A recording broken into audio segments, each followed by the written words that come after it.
Pandangan yang paling masyhur tak lain tak bukan 27 Rejab. 27 Rejab. Tahunnya 10 kenabian. Maknanya umur Nabi 50. 10 tahun kenabian, kerasulan. Umur Nabi 50. Pun begitu, para ulama ni dia tidak sepakat. Maknanya bukan semualah scholars kita pilih pandangan yang kata 27 Rejab. Assalamualaikum warahmatullahi wabarakatuh. Alhamdulillah wassalatu wassalamu ala Rasulillah wa ba'd. Ashabul fadilah, tuan imam kita, tuan Bilal kita, ahli jawatan kuasa masjid kita yang berkat ini, ibu bapa muslimin muslimat yang saya kasihi sekalian. Pertamanya syukur kehadrat Allah, panjang lagi umur kita sehinggalah ke dalam bulan Rejab yang berkat ini. Inilah bulan yang Nabi baca sebanyak-banyaknya doa yang kita baca tadi lepas semayang tu. Allahumma barik lana fi Rajab. Ya Allah, berkatlah kami ini dalam bulannya Rejab. Wa Sya'ban, bulan Sya'ban. Wa balighna Ramadan. Mudah-mudahan sapalah umur kami ini ke dalam bulan Ramadan itu. Jadi beberapa sekalian, malam ini pengajian tasawuf kita tawakuf sekejap kerana nak membicarakan tentang Isra' Mi'raj.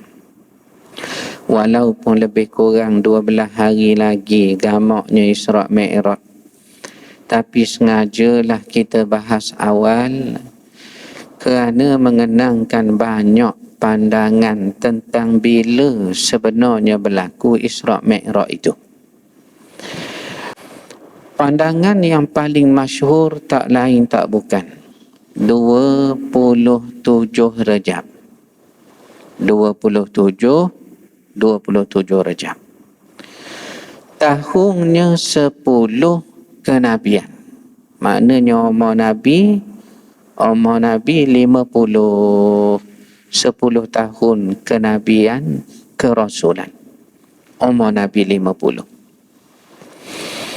Pun begitu, para ulama ni dia tidak sepakat. Maknanya bukan semualah scholars kita pilih pandangan yang kata 27 Rejab. Malam ni kuliah maghrib kita ni ringkas saja. Kita sentuh poin saja supaya boleh faham mudah Isra' Mi'raj itu. Jadi ulama ni tidak sepakat kerana di sana banyak lagi lah pandangan yang mengatakan Isra' Mi'raj ini tidak berlaku bulan Rejab. Bila kita sebut banyaknya pandangan ulama tak sepakat, sebenarnya kita sedang perhati satu benda. Apa dia? Berminatnya ulama membuat kajian yang mendalam berasaskan pandangan dalil pendapat masing-masing tentang peristiwa ini. Tu yang jadi pandangan banyak tu. Bukan sebab nak khilaf sangat, nak beza pandangan sangat, tidak.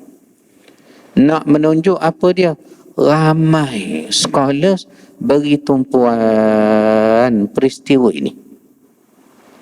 Peristiwa yang dikatakan sebagai mukjizatul kubra. Mukjizat paling besar lah, paling agung berlaku pada Nabi, tidak berlaku pada mana-mana Nabi sebelum itu.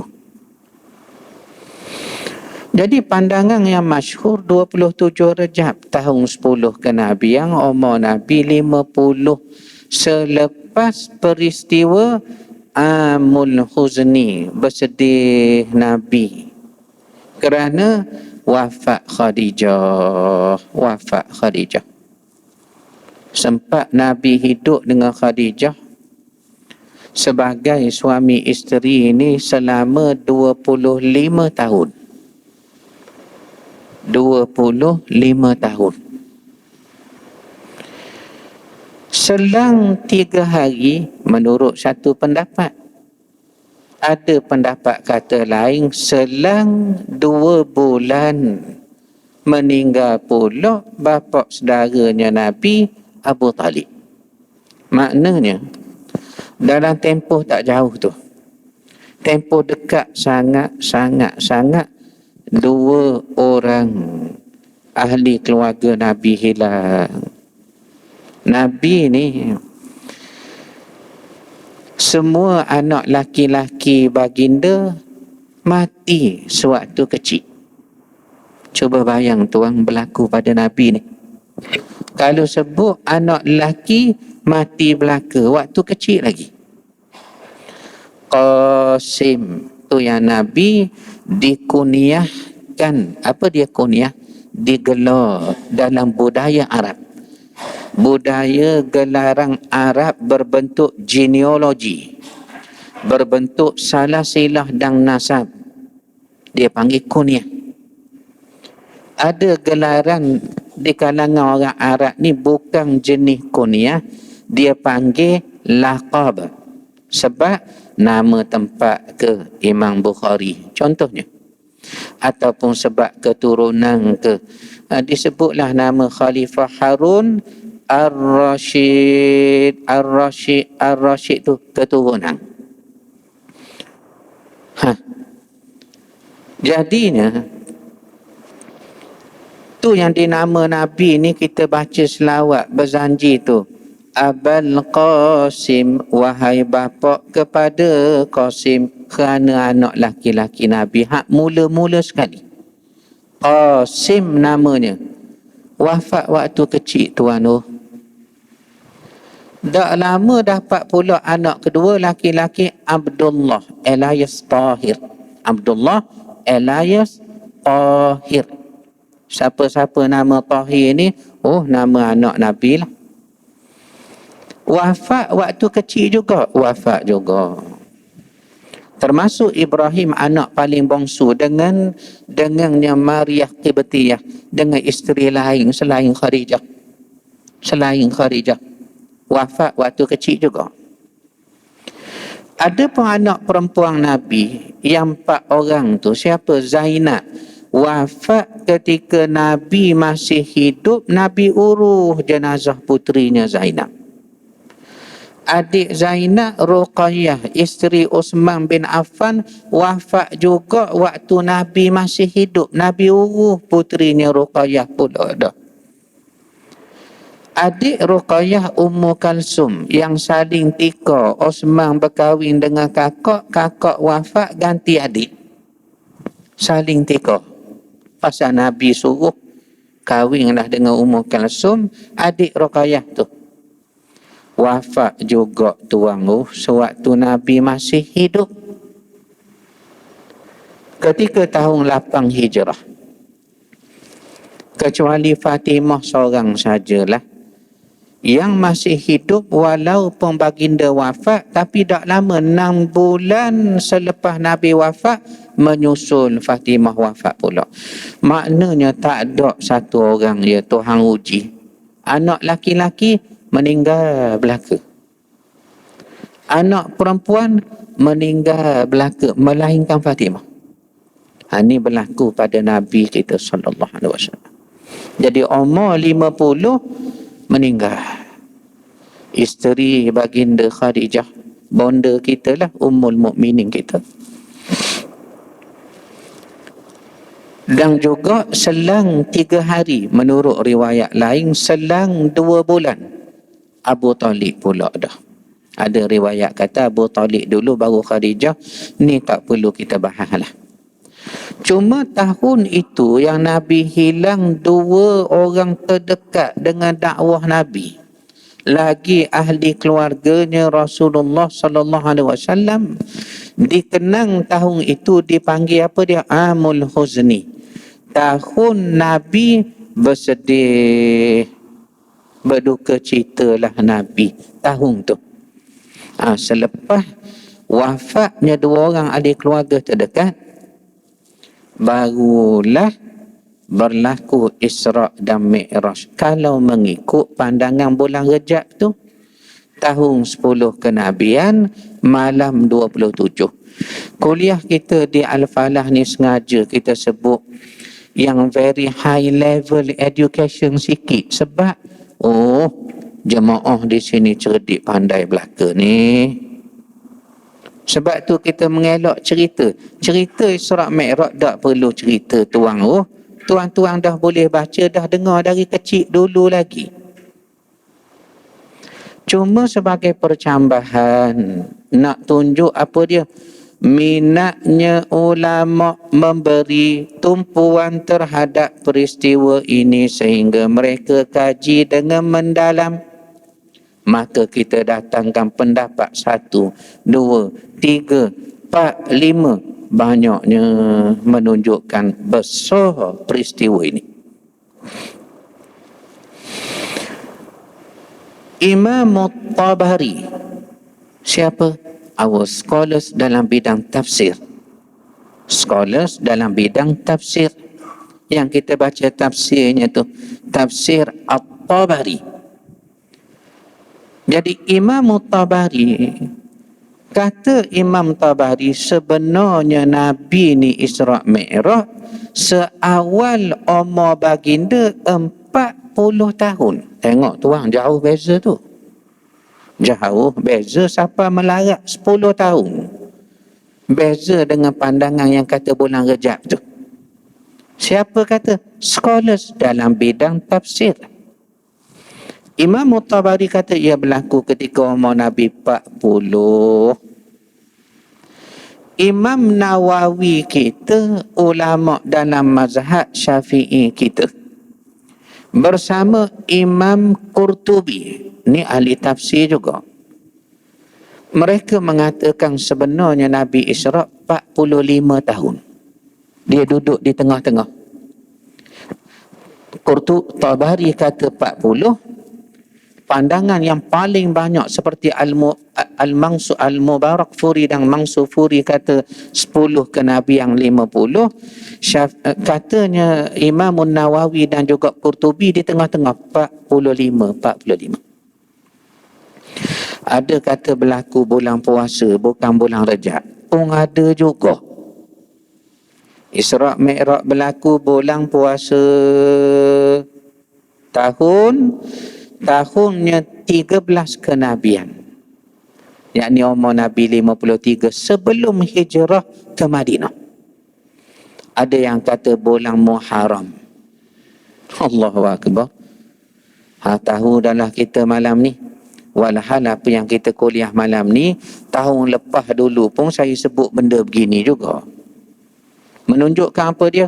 Besar perbahasan di kalangan ulama terhadap peristiwa Isra' Mi'raj ni. Bulangnya ni Rejab ni mengikut pandangan yang masyhur, pandangan yang ramai.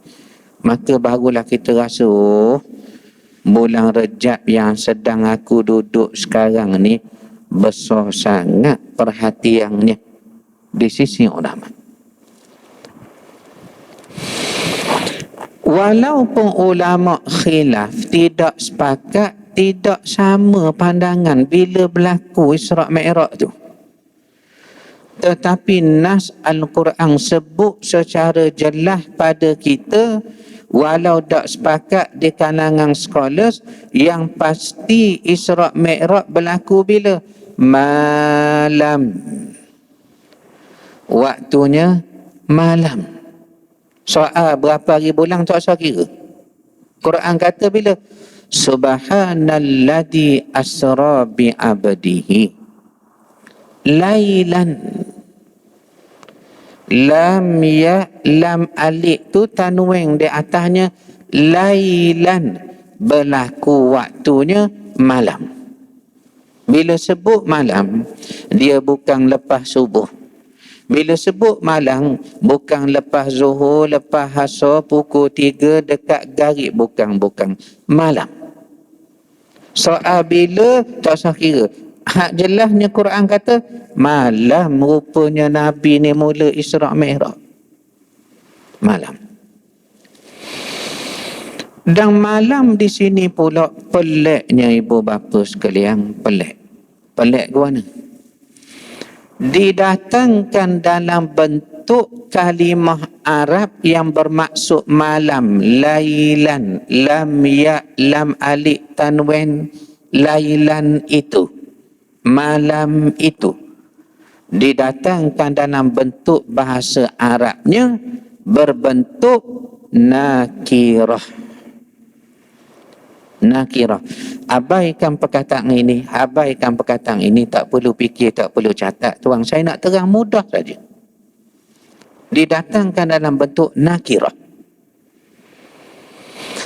Nakirah ni apa benda pula Ustaz? Kalimah Arab ni, orang mengaji Arab tahulah. Tuan-tuan ni saya yakin ni, ramai ni lulusan Arab. Kalau tengok pada jubah bau minyak atar tu macam lepasan Mesir je, gamaknya jemaah malam ni. Arab kita belajar terkadang ada kalimah bentuk makrifah. Tapi ni bukan masa nak menyebut tentang bahasa Arab, ni bukan masa. Nak terang tafsir mudah je. Ada bentuk ma'rifah, ada kadang-kadang bentuknya nakirah. Bila lailan, malam tu hak berlaku Isra' Mi'raj dalam nas Quran ni didatangkan dalam bentuknya nakirah, maka orang mengaji tafsir dia terus faham selalu dah. Nakirah ini membawa maksud apa dia? Tufidus taqlil, memadai sekejap sangat, tak lama. Isra' Mi'raj yang kita baca panjang, Nabi naik langit ke-7. Setiap langit tu ada dialog Nabi dengan Nabi-Nabi yang sambut Rasulullah malam itu. Satulah. Lagi, kemudian naik sampai ke Sidratul Muntaha, menghadap Allah Subhanahu wa Ta'ala, terima kefarduan solat, berulang alik, akhirnya dikurang jumlahnya waktu, melawat syurga, diperlihatkan neraka, melihat beberapa perkara yang Allah nak Nabi tengok.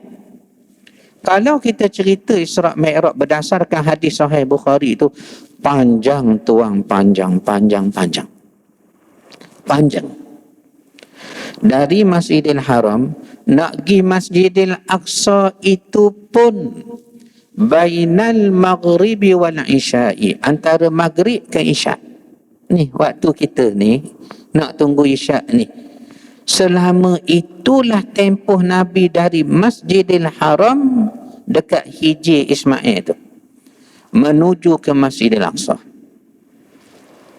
Jadi kalau baca hadis ni, banyak benda yang Nabi lalui. Tiba-tiba Quran beritahu kita, malam itu, lailan, malam tu, nakirah tu, yang fungsi nakirah ni nak menunjukkan sekejap, nak menunjukkan sikit. Rupanya Nabi ni walaupun banyak benda Nabi lalui malam Isra' Mi'raj, sekejap sangat berlaku perkara itu. Boleh faham dah lah tafsirnya. Bila kita faham semangat bahasa Arab tu, sekejap macam mana? Sekejap macam mana? Ada pandangan kata punya sekejap sehingga kalaulah kita sentuh, kita pegang, tempat duduk Rasulullah sallallahu alaihi wasallam di sisi Hijr Ismail malam tu. Nabi malam tu sebelum Isra' Mi'raj, kita tahulah Nabi duduk kat mana? Hatim. Hatim ni dekat mana? Hijr Ismail tu. Nabi duduk Hijr Ismail. Datangnya Jibril, belah dada Nabi. Belah dulu. Rupanya Nabi dia belah dada bukan sekali. Paling kurang, ni paling kurang, lebih tak nak kata. Paling kurang 3 kali. Kali pertama umur 4 tahun dalam jagaan Halimah binti Abu Zu'aib. Wanita yang kerja ambil upah menyusu bayi datang daripada kabilah Bani Sa'ad. Oleh kerana ia datang daripada kabilah Bani Sa'ad, sebab itu ia lebih dikenali dengan nama Halimah Sa'adiyah. Itu umur 4 tahun dia belah dada Nabi. Kali kedua, inilah malam Isra' Mi'raj. Dekat Hijr Ismail dibelah dada oleh Jibril itu.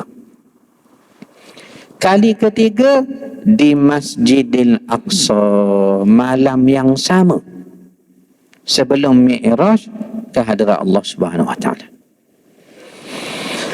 Lalu bila Nabi duduk Hijr Ismail, antara Maghrib Isyak itulah sapa Nabi ke Masjidil Aqsa.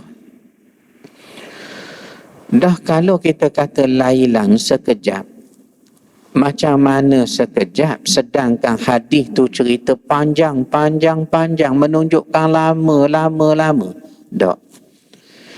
Kekuasaan Allah Subhanahu Wa Taala ni, bila Allah nak satu benda, ibu bapa sekalian, sudah kita maklum, sudah kita tahu, tidak tertakluk kepada sebab musabab.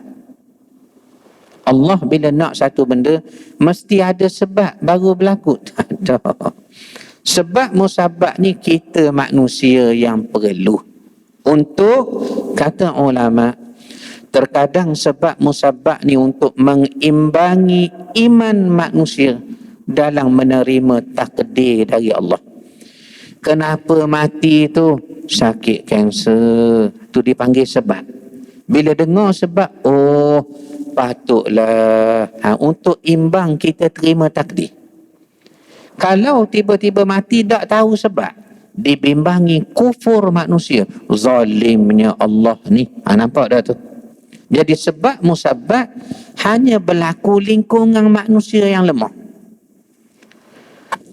Di sisi Allah Subhanahu Wa Taala tidak tertakluk sebab musabab, tidak tertakluk kepada masa. Sebab itu riwayat yang kita nak baca ni apa dia?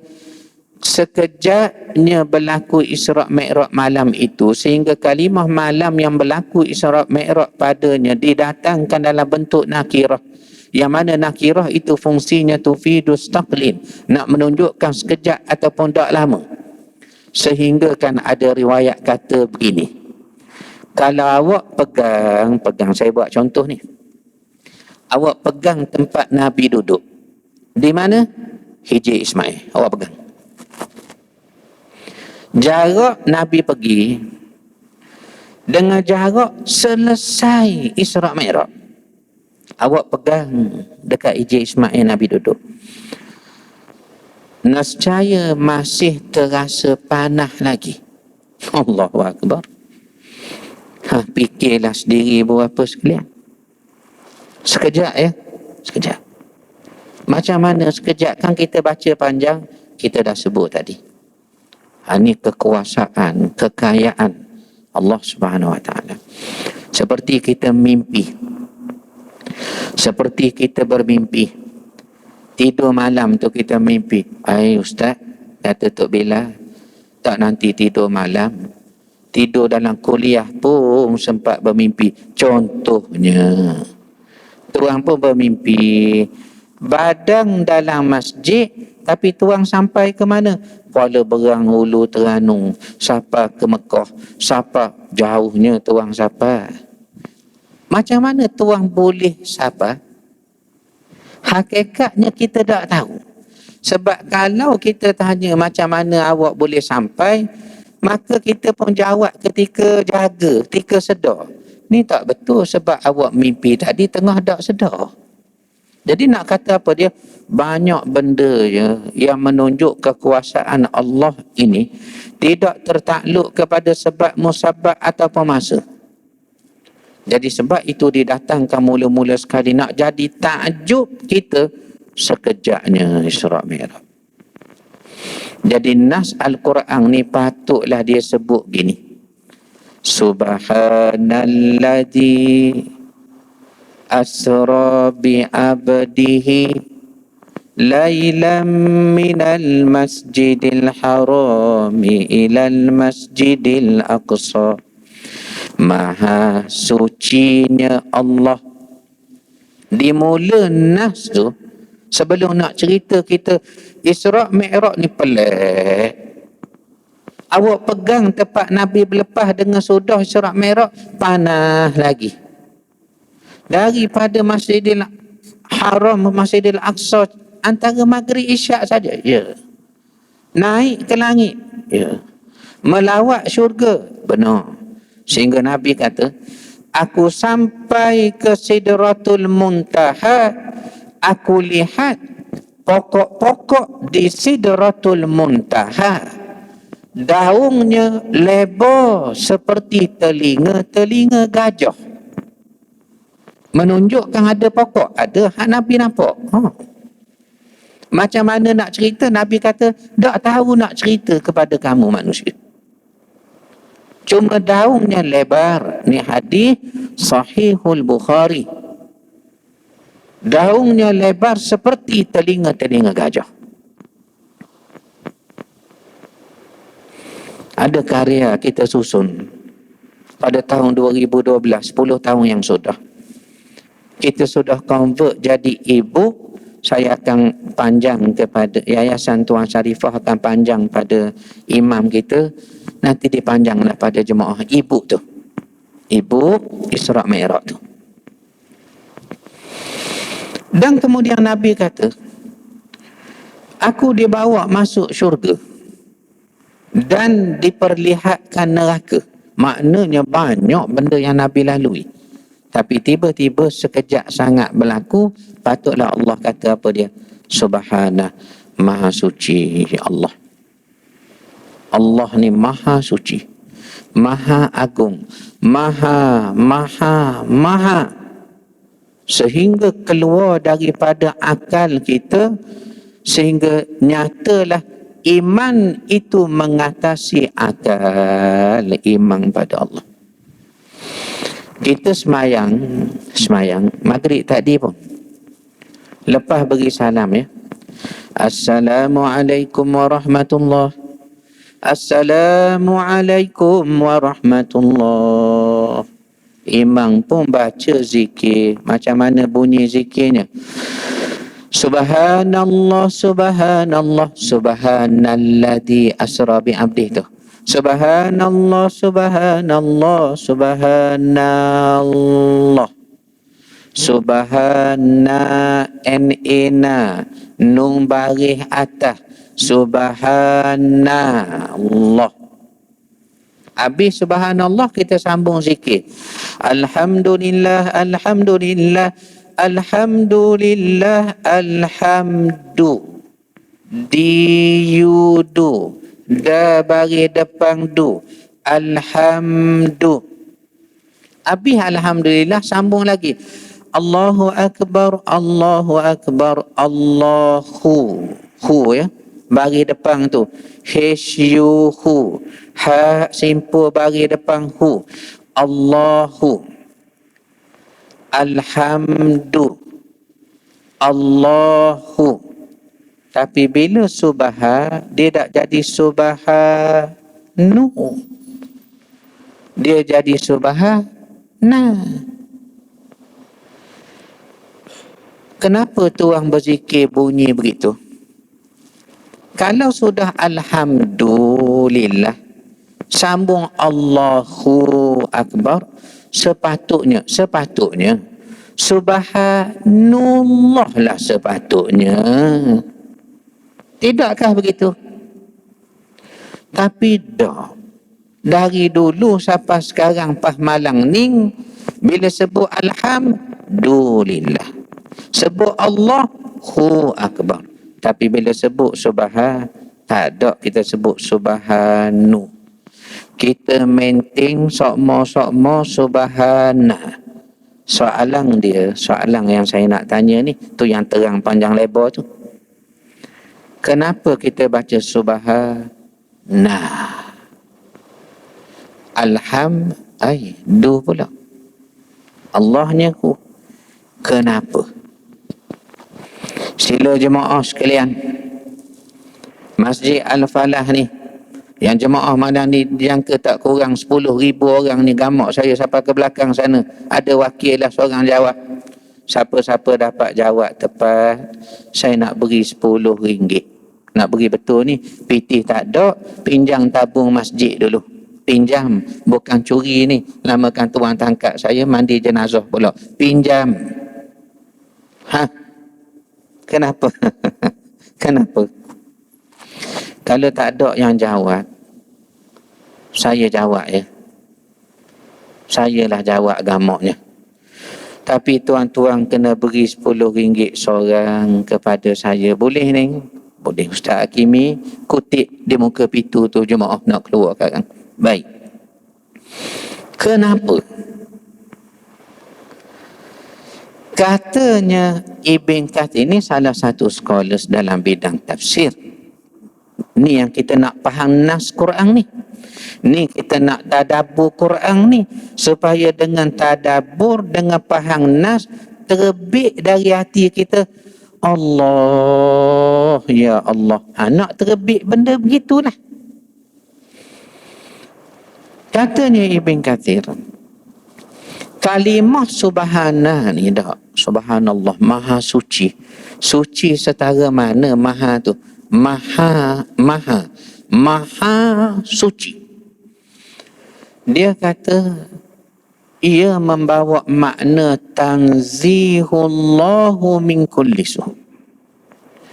Disucikan Allah, diagungkan Allah dari segala kekurangan. Tak ada kekurangan, tak ada. Ada pandangan ahli bahasa. Dia kata apa? Saya tengok menarik perbahasan ni. Dia kata gini. Orang berenang. Jauh lagi tu. Daripada Isra' Mi'raj. Dah apalah nak kait ni. Orang berenang. Berenang dalam bahasa Arab kita panggil apa? Sibahah. Sibahah ni berenang dalamnya bahasa Arab. Katanya adalah pandangan kata kalimah subhana ni asalnya dari kalimah berenang. Sibah. Dah apa kaitannya? Ibu bapa tengok dah orang berenang. Tengok ustaz. Macam mana orang berenang? Orang berenang ni lazimnya dia akan al-istighraq. Apa dia istighraq? Tenggelam keseluruhan tubuh badannya. Orang berenang, dia mesti tenggelam seluruh tubuh. Ada kita tengok orang berenang, badan basah, kepala kering. Ni kita tak panggil berenang, kita panggil terapung. Terapung, tak panggil berenang sebab kepalanya kering. Ada tuan tengok orang berenang, kepala basah, badannya pula kering. Tak ada. Ni kita tak panggil berenang. Kita panggil tergantung. Kalau tak di terapung, badan basah, kepala kering, terapung. Kalau kepala basah, badan kering, kita panggil tergantung. Macam orang putih main sukan apa jenis pelik tu. Bagi ke apa yang ikat dengan tali rapia, terjung tu. Basah kepala, tergantung badan ni. Orang berenang, istighraq. Istighraq ni apa maksud dia? Tenggelam seluruh-seluruh. Kalau saya tuang air ni dalam gelas ni, saya pun masuklah cicing saya ni terendang dalam. Tu orang pandai berenang tenggelam seluruhnya. Baik. Bila maksud berenang sibah yang dikatakan asal kepada kalimah subhana, Seakan-akan nak beri faham gini. Kalau awak ucap ya, kalau awak zikir ya, zikir ke mana? Subhanallah. Subhanallah. Maha suci, maha suci sangat. Berdoa lalu Allah ni. Diharapkan awak tenggelam keseluruhannya dalam merasakan suci keagungan besar Allah. Sepatutnya zikir begitu roh dia. Sebut subhanallah, terasa Allah, ya Allah. Tu yang jadi menitik air mata tu. Cuma kita sekarang zikir barangkali zikir. Tetapi kata Ibnu Athaillah, tiada roh padanya. Kita istighfar. Astaghfirullahaladzim, astaghfirullah, astaghfirullah, astaghfirullah, astaghfirullah, astaghfirullah. Mulut sebut betul, zikir ya. Tetapi Saidina Ali pernah sebut. Apa kata Saidina Ali? Awak wajib istighfar di atas istighfar awak yang tidak sebenar tu. Awak istighfar, tapi hati tak sebenar. Kerana istighfar ni adat lepas mayang dari dulu sampai sekarang, adat sahaja. Awak wajib istighfar kerana istighfar awak yang tak betul tu. Jadi bila sebut subhanallah, subhanallah, subhanallah, maha suci Allah sehingga aku tenggelam keseluruhan di dalam keagungan, kehebatan, kebesaran Allah. Subhanallah, itu maksud dia. Jadi bila disebut subhana, betapa agung sucinya Allah. Kalau selepas ni Allah nak cerita apa dia? Saya bawa hamba saya tu tak payah naik kenderaan, tak payah apa. Tidak tertaluk sebab musabab. Tidak perlu kepada sekian. Maka kita boleh berimang dah. Sebab kita faham dah subhana tu. Subhana. Alladhi asra bi'abdih, yang memperjalankan hambanya. Siapa? Nabi kita sallallahu alaihi wasallam. Al-Quran guna kalimah bi'abdihi, hambanya. Dia tak sebut binabiyihi, nabinya. Dia tak sebut birasulihi, rasulnya. Kenapa? Hakikat manusia ni siapa pun dia, dia adalah hamba abdi. Ulang. Hamba abdi. Abdi. Kita ni hamba abdi. Dari kalimah al-abdu, abdi itu, abdi, keluar kalimah ibadat. Abdi, ibadat. Abdi, ibadat. Kenapa begitu jadinya? Sebab memang manusia hamba abdi itu dicipta Tuhan untuk ibadat semata-mata. Kita ni cuma lah, apa boleh buat? Mari atas dunia Tuhan berilah sikit harta, Tuhan berilah sikit kedudukan, pengaruh, kesihatan, mudah nak buat benda, kenal orang itu, kenal orang ini, orang dalam, orang luar, orang besar, orang kecil. Maka kita pun jadi lupa. Nampak dah tu? Walhal hakikatnya hamba abdi. Allahu Akbar. Kata Hasanul Basri, manusia ni jadi lupa kadang-kadang sebab bertambah nikmat. Tu yang kita lemah tu. Bertambah nikmat, menjadi lupa dia. Nikmat apa yang bertambah jadi lupa tu? Ni lagi dengar lagi tak sedap. Bila dia bertambah harta, ziyadatul mal, sepatutnya dia boleh gandakan wakaf, boleh tingkatkan zakat, boleh jadikan sedekah. Rupanya ada orang jadi koh jauh dengan Tuhan. Bila ziyadatul mal, bertambah harta. Kadang-kadang dia jadi sombong, lupa juga pada Tuhan bila dia bertambah apa? Ziyadatul ilmi, bertambah ilmu. Allah Tuhan, kita ingat ilmu tu patut jadi selamat. Tak. Ada orang semakin belajar, semakin bertambah ilmu, dia jadi semakin lupa. Saya lebih baik daripada si fulan kerana saya belajar di masjid, dia duduk tepi jalan. Nampak tak? Dia jadi ditipu. Bertambah ilmu, bertambah harta, bertambah kedudukan pun menjadikan manusia lupa juga. Siapa ceramah malam ni? Dipersilakan Ustaz Sidi ceramah. Budak Ulu Kuala Berang, penjual cendol dalam Pak Tikam sekolah rendah dulu. Tukang jepuk pun dia baca biodata kita tu. Kita pun masang muka sebab apa? Terlupa sebut datuk tu. Nampak tak? Bertambah kedudukan Allah, menjadi manusia lupa. Tamatlah sudah kuliah kita. Habis dah tuan. Habis dah kuliah kita. Habis dengan mengejut begitu saja Ustaz. Ya, memang sengaja nak suruh habis mengejut supaya jemaah semua tak puas hati belaka. Dengan sebab itu naik semangat nak sambung lagi. Nak sambung lagi kita ni nanti siri kedua, Isra' Mi'raj kita. Ni baru habis kat mana? Subhana baru. Ada lagi banyak tu beberapa kalimah kita akan terang dengan mudah insya-Allah. Nanti ibunya ibu bapa sekalian, Yayasan Tuan Syarifah dia edah secara percuma saja. Percuma saja mengambil berkat bulan Rejab ni. Saya panjangkan nanti pada Imam Syekh Hakimi kita insya-Allah. Wa sallallahu ala sayyidina wa habibina al-Mustafa wa ala alihi wa sahbihi ajma'in. Walhamdulillahi rabbil alamin. Assalamualaikum warahmatullahi wabarakatuh.